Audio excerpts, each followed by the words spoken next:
Hello, hello. Good afternoon, everyone. My name is Jesus Ramirez Silva. I am the current Tri-House Membership Coordinator, and this is the first part of our, I'm trying to get this to move. Does that work? Okay. Our orientation. So today is about policy and procedure of the Eugene Student Cooperative Association. Also, welcome to everyone new. We're so excited to have you here. All right, so the bylaws, the governing document of the SCA. This is basically what makes us an organization, legally speaking. So the SCA is designated as a 501c7 nonprofit by the IRS.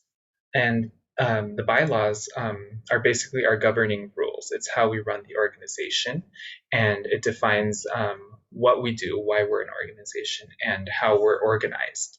What's the structure? So, for example, having the board and then the general membership. All organizational decisions must be made in accordance with bylaws. So this means that the board has to make a decision according to how it's written in the bylaws for it to be considered legally binding, for it to be considered legitimate. So these bylaws encompass the object of the organization, the structure, membership requirements, general membership meetings, the board of directors and positions, and a few other things that we'll go through today. You can find all of these bylaws on the wiki. That's where we document them. So in the bylaws, there are policies, which are a set of rules that govern various aspects of the SCA. So this can be financial practices to member conduct, and these can be changed or created with approval of the board of directors. Policies have to be aligning with the bylaws. So the bylaws are basically the overarching rules, and then policies, as long as they fit within those overarching rules, can be defined as whatever is decided upon. And these are used to guide decisions made by members. A general overview of how the SCA is governed. So we have three different levels. The first is the board of directors. So like myself right now, I'm part of Tri-House membership. This also includes the president, the House presidents, the House representatives, the Speaker of the House, the secretary, the treasurer, and a few other positions. And so these make the broader financial and legal decisions that affect multiple houses or the entire organization. So this can be, for example, talking about taking out a loan or talking about adding a membership appeals process. Then the second level of organization is the house level, which makes all the decisions which directly affect the house. So this can be, for example, at a Sunday meeting, a house decides that they want to require a certain mask when we have visitors. And then the third level is individuals and committees. So these are for small projects, these are for proposals, indicating issues and ideas that go to houses and board. So a committee may look like, for example, a gutter committee. So to fix the the Janet Smith gutters, a committee may get together and say, okay, this is how we'll fundraise it, this is how we'll propose it, etc. So anyone can create a committee, anyone is free to participate in any committee for the most part. And each of these have regular meetings, and that's where people make decisions. We use consensus decision making to come to an agreement, which we'll talk about in a bit here. And decisions that require approval of all members are usually taken at general membership meetings. So let's talk about these general membership meetings, or a GMM. These are held usually once at the start of each term, so once every fall, winter, spring, and summer term. And these require quorum for a decision to be made. So quorum is basically the minimum number of members needed to make a decision. So for the GMM, quorum is half of all members and 2/3 of each house. So half of all total members and 2/3 of each house have to be present at the meeting to achieve quorum. And for example, a board meeting is a quorum by simple majority, so half of all members plus one for a board meeting. And then house meetings, I think those depend, but mostly it's a simple majority or 2/3 of the membership of the house. And so attendance for these GMMs are mandatory as outlined in the membership contracts and the bylaws. And here we take big organizational decisions such as budget changes and bylaw changes. One example of this would be we had a GMM recently to increase summer fees to make them the same as year-round fees. And at the fall GMM, we elect the board of directors. A board member, if they resign, we can call an emergency GMM so that we can vote for a new board member. So now the board of directors, according to the bylaws, is here to control and manage the affairs, funds, and property of this corporation. I didn't read that quote completely right. But basically, they meet every 2 weeks. Currently, we meet Mondays at 7:15 p.m. And due to COVID, we had been doing these meetings on Zoom, but we're occasionally doing meetings in person. So when you're elected to a board position, you hold this position for 1 year. And elected in the fall, so you hold it for 1 year. If you're president for 1 year. I got into membership because the last membership person resigned and I was elected at a GMM in the spring. And so the president curates the agenda, basically sending out a call for agenda a week in advance or so. Then people submit items, so talking about adding a membership appeals process, or talking about adding or publishing an article in a local newspaper for the SCA. And so in terms of the voting members, so these are the ones that have to be here for quorum. We have the chairperson, the speaker, the treasurer, the secretary, maintenance, membership, CAT, all house presidents, and representatives. And there are 2 elected positions that don't have a vote on the board, or 3, I guess, here. Social cord, tech cord, and office assistant. Oh, as well as anti-racism cord and outreach cord. And now for the second level of organization, house meetings. They happen every Sunday at a set time. For the JS, I know it's every Sunday at 6 p.m. And these are in person for the most part.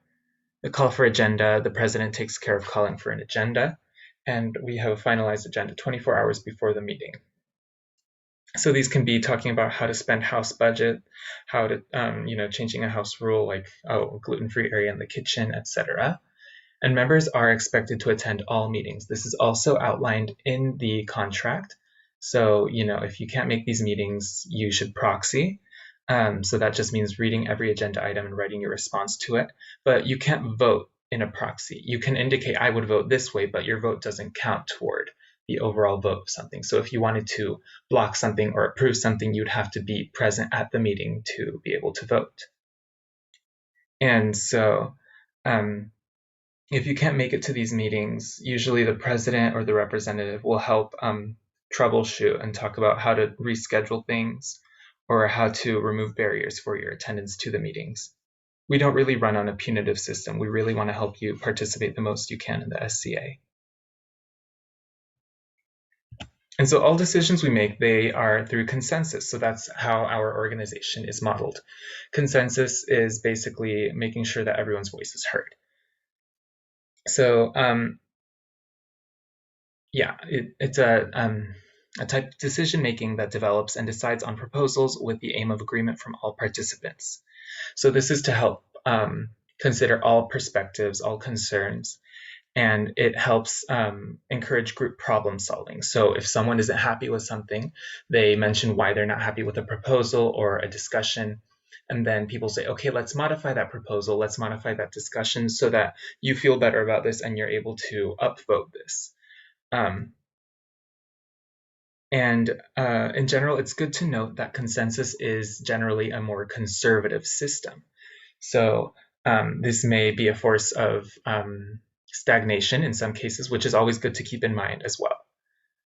So some hand signals that are used as part of this consensus process are point of information. Here, I will turn on my camera for this part. Hopefully I show up in the camera. And if not, that'll be, where's my camera? Here we go. Okay, I need some light. All right, perfect. So a point of information is like this. You've got one finger up, sort of like pointing up into the sky. This is point of information. And so also these are ordered in order of the urgency. So point of information comes first. When you're in a discussion and you say, okay, I have something to add. This is a point of information. This is a directly relevant fact. So let's say you're talking about a budget proposal and or a spending proposal, and you say, okay, this is my point of information. The budget is currently $500. The second one, direct response, it's like this. So you have a flat hand and you bring it together like this, sort of like you're making a hand puppet. Direct response. This is answering a question or directly responding to someone's comment. This third one, point of process, it's like this. So you make a triangle with your hands, with your thumb and index fingers, triangle, point of process. So let's say you're talking about this spending proposal again. You want to spend some money to build some bench. And then people start talking about the new member. And this is off topic. And you say, okay, and they keep talking about this new member. So point of process, everyone. Come on, let's come back to the topic at hand. Number 4, question. It's like this. This is, if anyone studied ASL, American Sign Language, this is X in American Sign Language. So basically a little hook with your index finger. This is, I have a question. And so that takes about priority after comments and everything. So I have a question. What about this proposal are we talking about? And then some people also like to use this one. This is, it looks like a C with your hand. This, people use it as a clarifying question. So they basically specify what type of question they have, but this is normally a question signal we use.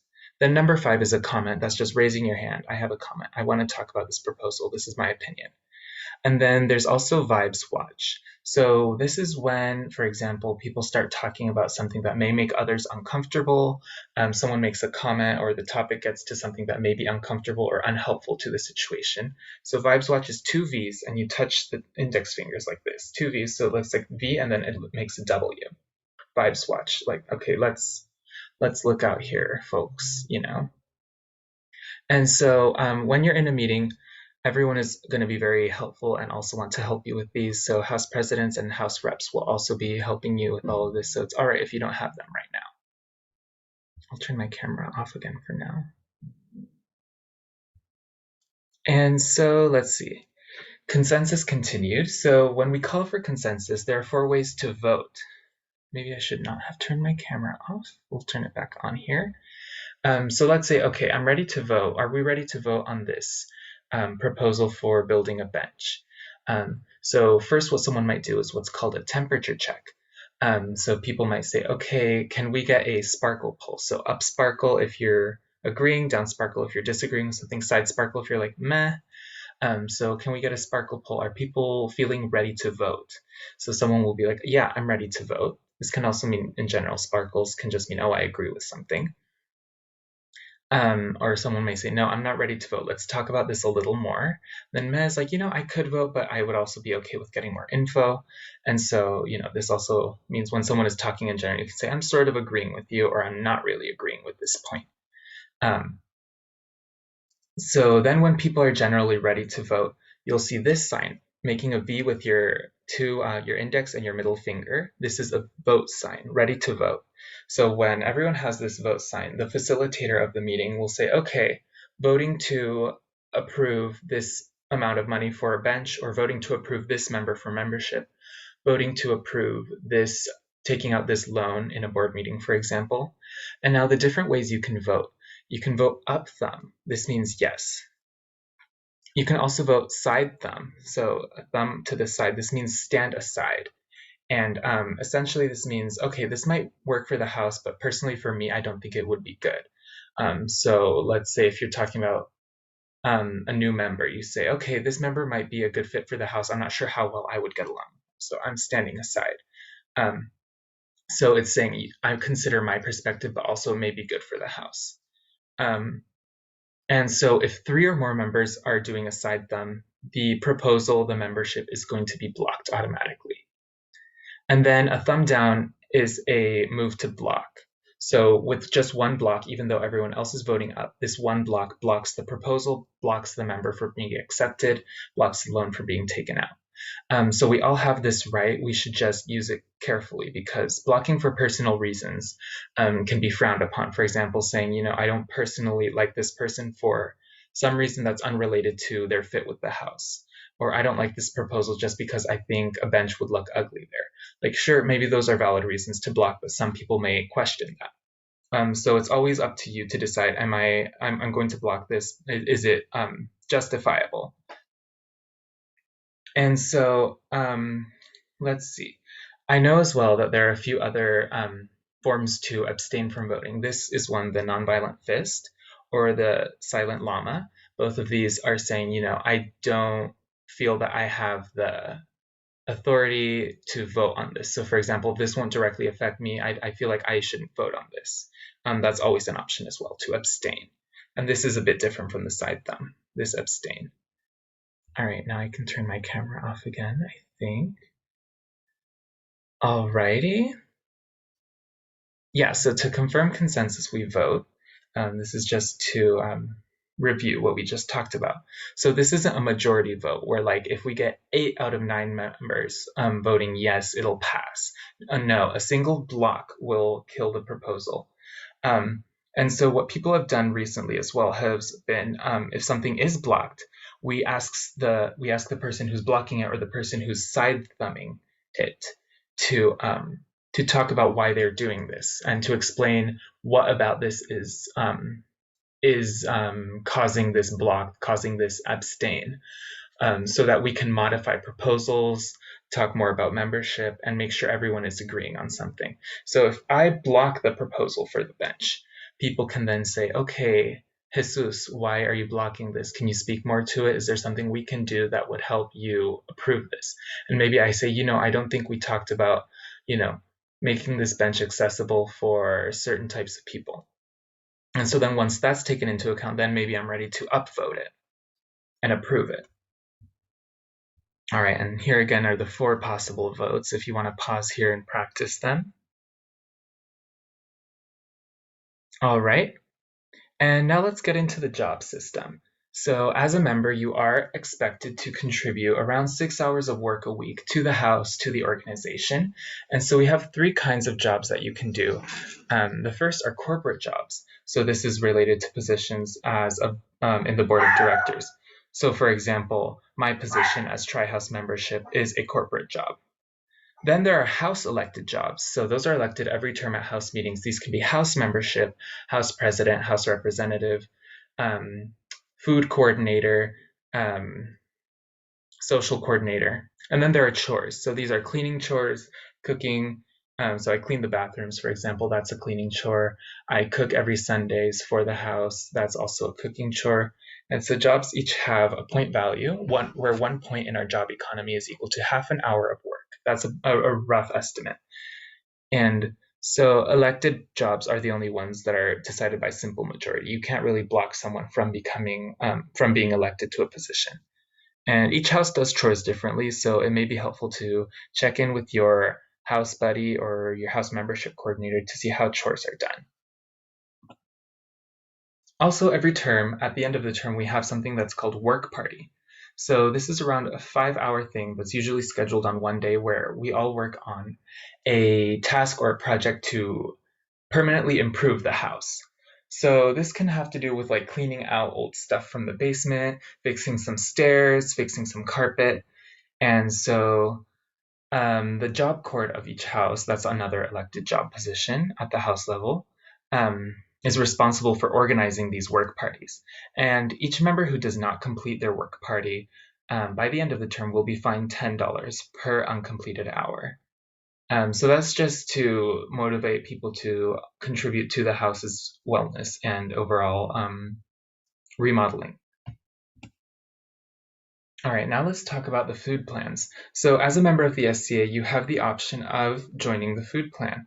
So this food plan costs $80 per month, and basically what you get with it is home-cooked meals, So if you're on the food plan, whoever is cooking for that day, you can eat that meal that they cooked. You also have access to the pantry, which has dry goods like rice, beans, lentils, sugar, flour, etc. And you also have access to, I think that's it actually. Yeah, so if you pay for the food plan.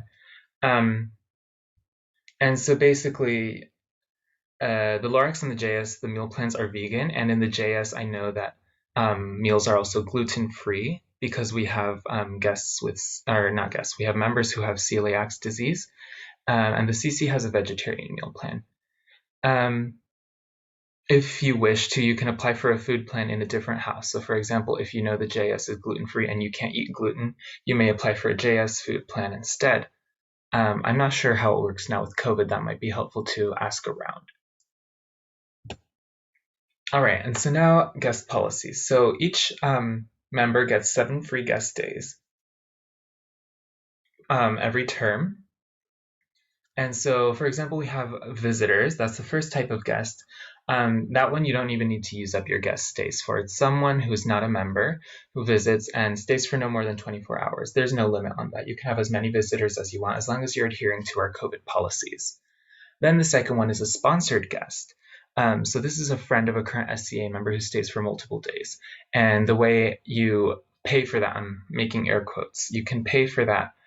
You have 7 free guest days per term. So you can say, oh, I give those to this guest who's coming to visit me. My friend who's coming from Georgia is coming to stay for 5 days. And I'm using 5 of my guest days for that. And so usually these are approved at a house level. So you bring it up at a meeting, house meeting, and you say, hey, my friend is coming over. Can we vote on this really quick to let them stay for 5 days? They're following all the COVID protocols, etc. And then there's a non-sponsored guest.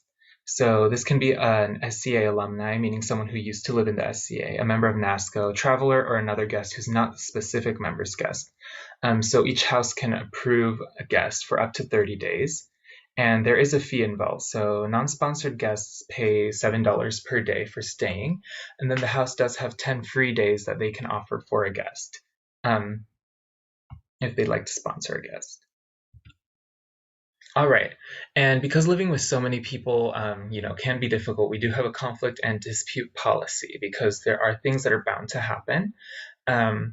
So when there is a conflict between members or between a member and a guest, you can fill out a dispute form with the details of the conflict. So this is basically to get help. If you've tried to work out this conflict with the other member and you feel like you need outside help, you can fill out this dispute form, and then the conflict action team, the CAT team, will review the dispute within 1 week and assign it to one of 4 tiers.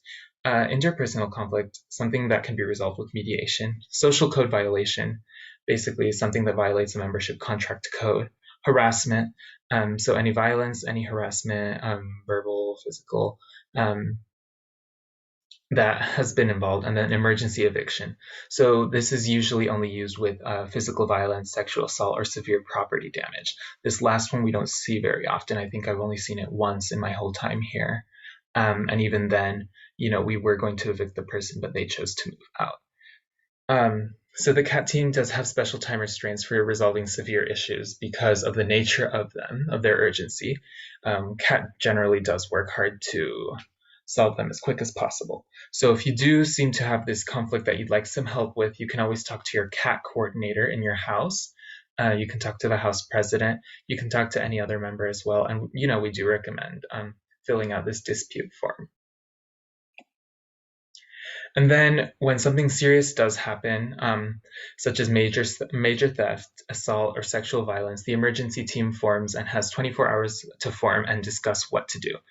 So each house has an elected emergency representative. This is usually a CAT coord or a house president or a house representative.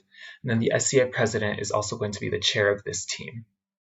So if a house member is a perpetrator, the emergency team will meet with CAT, and CAT will deal with it from there. And some outcomes of this may be a membership review, moving houses. So maybe for someone's safety, they move them to another house.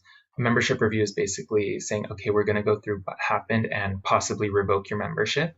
And then eviction, which is like, okay, no questions asked, you're being evicted. This is actually a legal process. which does involve filing some things. So we try not to use it, but if necessary, it is an option. And then a non-renewal of contract. So saying, okay, after this year, you're not allowed to be a member anymore. And then the wiki. So there's a separate resource on the SCA wiki. So all of what I just talked about, that's all on our wiki page, all in the bylaws and our policies. And it's also got old meeting notes, which is very important. Those are meeting minutes, current projects that we may have, loans, etc., and budget information.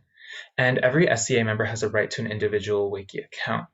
So once you get through those resources, talk to your tech cord, talk to your other house members, and they'll help you get set up with a wiki account. So it says the treasurer sets these accounts up. We also have a tech cord now, which is who will be responsible for setting these accounts up.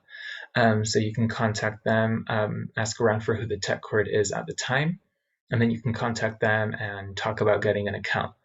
And I put the link right here, wiki.eugenesca.com/index.php $title=main_page. It might be easier once you have the other resource to get onto that wiki page. But yeah, this is a really great resource. I can't recommend it enough. It's really, really helpful. And once you get the basics of it down, it will be one of your best friends.